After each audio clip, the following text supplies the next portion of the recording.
First of all, welcome to UTEP. It's very nice having everybody here.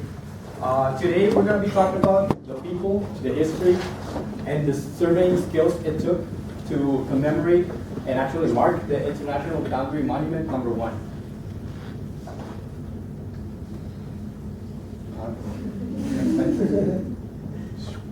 All right.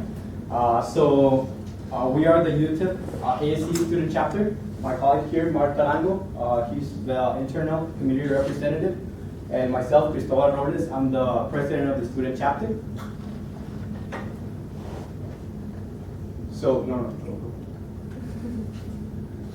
All right. So this is a world map as seen from space. Well, kind of, sort of, right? It's just expanded. But a very peculiar thing that you see here is that there are no boundaries. Right? The world, in reality, has no boundaries. But we do have boundaries, in our actual society. So what are boundaries? The boundaries that we see right here are the separation between political entities. That it's just basically that. One government ruling on their side, not wanting people crossing their territory. So that's what a boundary really is. It's just a geographic imaginary line that is man-made. So the American territory has suffered a lot of boundary changes throughout its life. So I'm gonna touch a little bit on that because it's gonna serve as a foundation, as to how we got to boundary #1, boundary marker #1. So first, we have in 1783,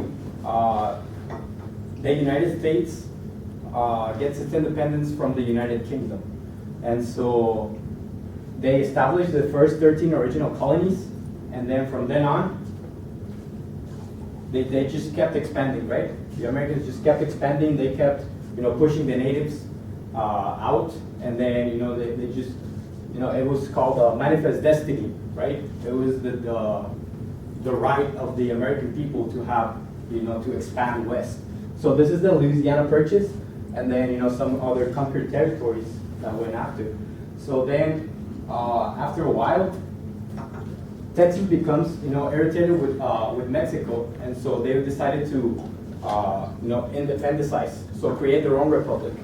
And so therefore, the Republic of Texas was fighting with Mexico for this territory right here.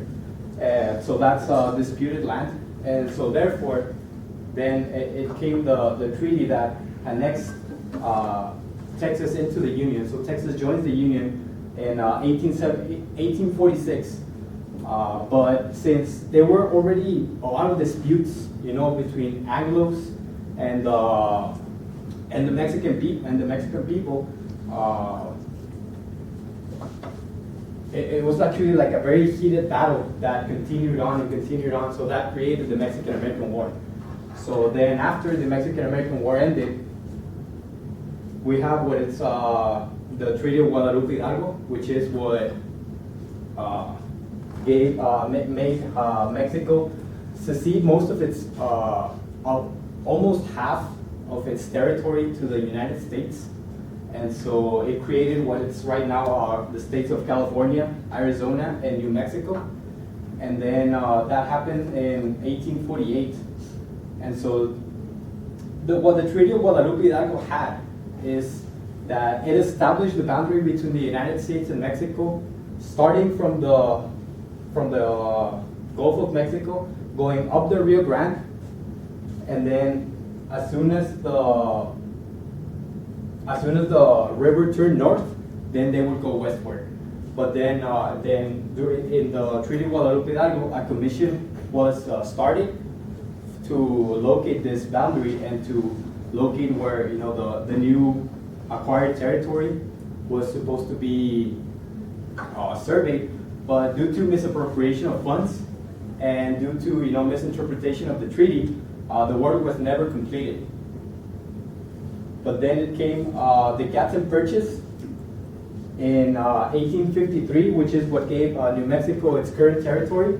And then from then on, the Gadsden Purchase appointed a new commission that basically said the same thing. So starting from the Gulf of Mexico, going up the Rio Grande, and then as soon as it turns north, then we're gonna go.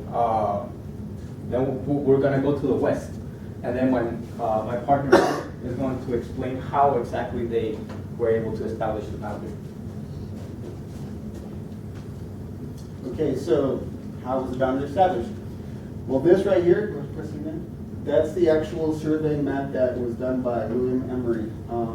So it's like you see it goes up to right here, then like how are you going to just draw an imaginary line, you know, without any kind of, you know, rhyme or reason. So go ahead.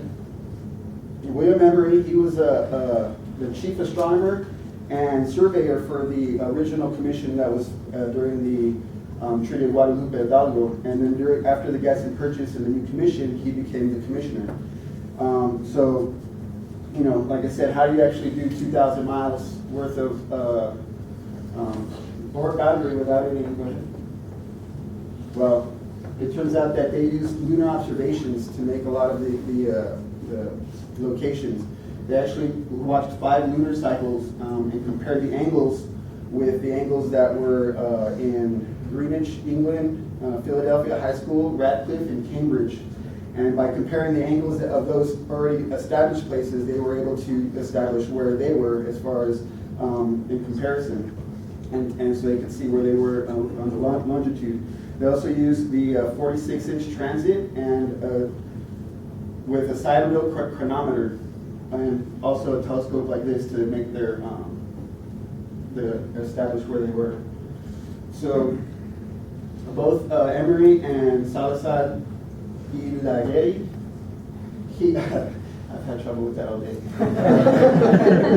They met and they agreed that they were going to both determine where 31 degrees 41 minutes north latitude was, and so they did that on December 4th, and a little more than a month later, they got together to compare results, and it turns out they were 84/100th of a second away from each other, which is about 85 feet. And so they decided, okay, we'll go ahead and meet in the middle, and that's where they established the boundary marker number 1. And then that a little bit after that, they decided that they were going to, you know, make a ceremony of it. So they invited the chief officers of the vicinity, both military and civil, from both sides of the country. They met on January 31st, 1855, and they signed an agreement in both English and Spanish.